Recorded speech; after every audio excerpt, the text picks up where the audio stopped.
یہ لفظ ہمیں حفظ مراتب یعنی پروٹوکول کی حقیقت سمجھا رہا ہے کہ جتنی شبنم کی مقدار ہے اس مقدار اور اس کے حجم کے مطابق اسے فنا کی تعلیم دینے خور نہیں آیا، بلکہ یہ ذمہ داری اس کے پروٹوکول کے مطابق پرتو خور کی ہے۔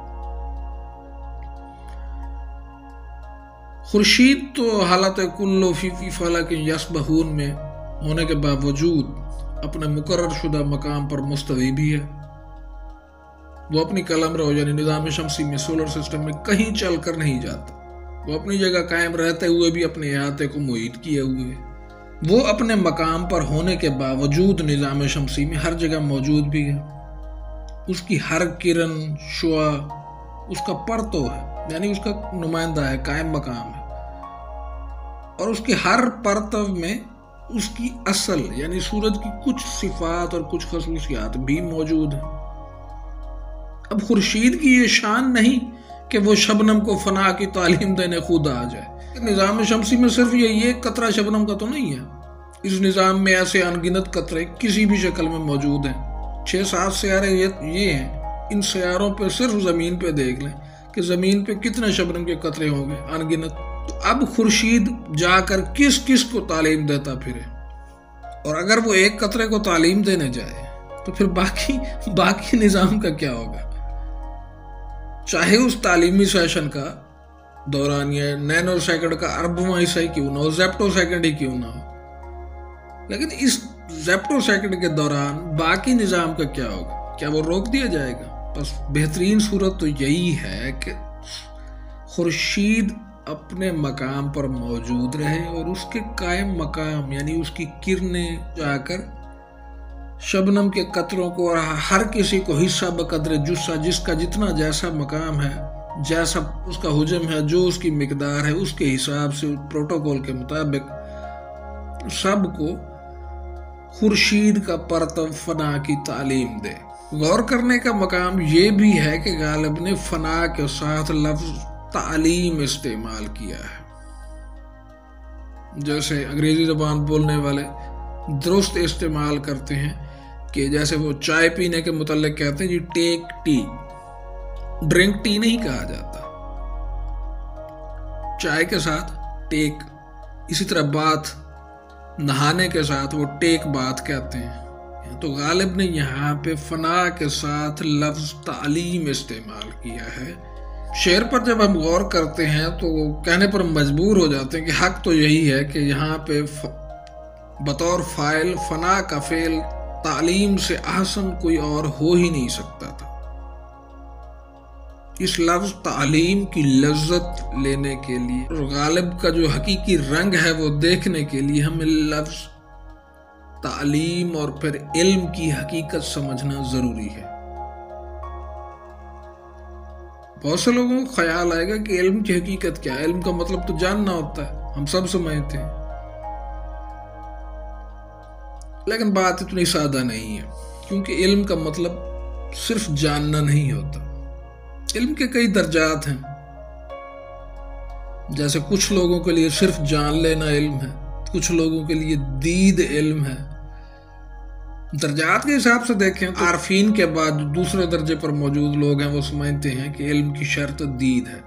لیکن بات اتنی سادہ نہیں ہے۔ حواس چاہے 5 ہیں 7 ہیں، یہ سب دید ہیں،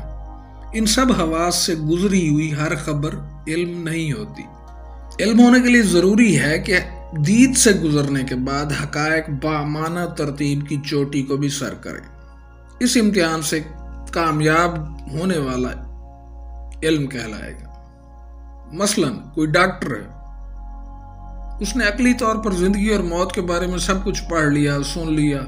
چاہے اس کے سامنے کئی مریض زندگی کی بازی ہار کر موت کے گھاٹ اتر گئے، بھلا ہی اس نے سینکڑوں ہزاروں کو اپنے سامنے مرتے دیکھا ہو،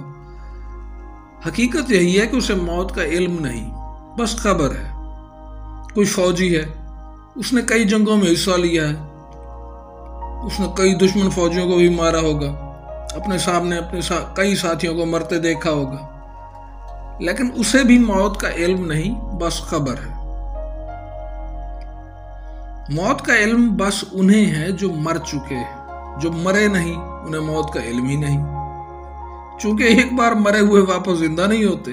اس لیے یہ ممکن نہیں ہے کوئی ایک بار مر کر زندہ ہو گیا اور پھر اس نے موت کے علم پر کتاب لکھ دی ہو یا اپنے کچھ شاگردوں کو موت کا علم دے دیا ہو۔ لہٰذا حقیقت یہ ہے کہ ہم سب زندہ لوگوں میں سے کسی نے موت یعنی فنا کی تعلیم نہیں پائی۔ فنا کا عالم ہونے کا دعویٰ اسی کو روا ہے جو مر رہا ہے یا مر چکا ہے، بلکہ جو مر رہا ہے وہ تو ابھی شاگرد ہے۔ فنا کا علم اسی کو ہے جو فنا ہو چکا، جو فنا ہی نہیں ہوا اسے بس خبر ہے فنا کی، اسے علم نہیں ہے۔ نیز یہاں یہ بھی سمجھے کہ جب ملک الموت کسی کی روح قبض کر رہا ہو تو وہ اسے مار نہیں رہا، کیونکہ کسی کو زندگی دینے کی قدرت اور موت دینے کی قدرت صرف اللہ تعالیٰ میں ہے۔ ملک الموت اسے صرف فنا کی تعلیم دے رہا ہے۔ جب ملک الموت کسی کی جان قبض کر رہا ہو تو اس وقت وہ موت دینے والا نہیں، بلکہ پرتو خورشید کی طرح وہ بھی پرتو جم ہے، یعنی اس قدرت والے کا نمائندہ ہے، اس کا پرتو ہے جسے اس نے اس کام پر مقرر کیا ہے۔ جیسے حضرت عیسیٰ مردوں کو زندہ کرتے وقت فرماتے تھے قم باذن اللہ، کہ اللہ کے اذن سے کھڑے ہو جاؤ، اسی طرح ملک الموت بھی اللہ کے اذن سے موت کی تعلیم دیتا ہے۔ تو اس طرح واضح ہو گیا کہ ملک الموت مار نہیں سکتا، موت دینے کی قدرت اس میں نہیں ہے، وہ صرف فنا کی تعلیم دے سکتا ہے، کیونکہ وہ صرف عکس ہے، اس کی قدرت بھی عکس ہے، اس کی قابلیت بھی عکس ہے، اس کی تمام تر قابلیت عطائی ہے، اصل قدرت جس کی ہے زندگی موت اسی کے ہاتھ میں ہے، اور اس کی یہ شان نہیں کہ وہ ایک ایک بندے کی جا کے جان قبض کرتا پھرے۔ ابھی تعلیم کی وسعت دیکھتے جائیں، تعلیم کس لیے دی جاتی ہے؟ کہتے ہیں جی تعلیم آگاہی کے لیے دی جاتی ہے، جیسے ایک بچے کو اس کی آمدہ زندگی میں سامنے آنے والے ممکن حقائق سے آگاہی کی تعلیم دی جاتی ہے۔ اسکول میں ریاضی، فزکس، کیمسٹری یہ سب اس لیے سیکھتا ہے تاکہ آئندہ زندگی میں جب اسے کسی حساب کتاب کا سامنا ہو تو وہ اس کا سامنا کر سکے۔ طالب علم کو اسی وقت تو یہ زندگی میں درپیش نہیں آ رہے ہوتے نا۔ اسی طرح میڈیکل کے طالب علم کی مثال لے لیں کہ ان کو دی جانے والی تعلیم اسے آئندہ زندگی میں بطور ڈاکٹر درپیش ذمہ داریوں سے عہدہ برآ ہونے کے قابل بناتی ہے۔ میڈیکل کالج میں خشک اصطلاحات، ادویات کے خاص کو رٹے مار مار کے دماغ میں نقش کرتے ہوئے طالب علم،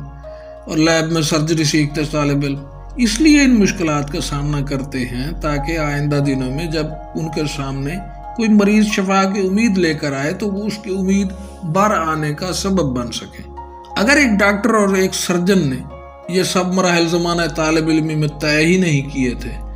تو وقت آنے پر مریض کو دوا تجویز کرنے کے بجائے موٹی موٹی کتابوں میں سر کھپانے لگے گا۔ اسے عین موقع پر وہ سب علامات، ان کے تدارک میں معاون ادویات اور ان کے خاص ڈھونڈنے پڑیں گے، تو کیا اس کے ڈھونڈنے تک مریض جان بر ہو سکے گا؟ جیسے غالب نے فرمایا کہ ہم نے مانا تغافل نہ کرو گے لیکن خاک ہو جائیں گے ہم تم کو اس مرض اور اس کی دوا کی خبر ہونے تک۔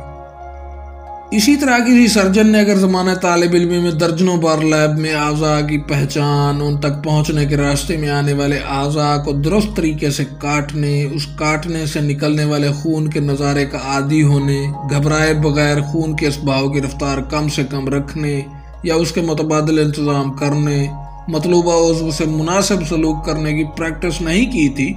تو 100% امکان ہے کہ وہ ایسے موقع کا سامنا کرنے پر شدید گھبرا جائے،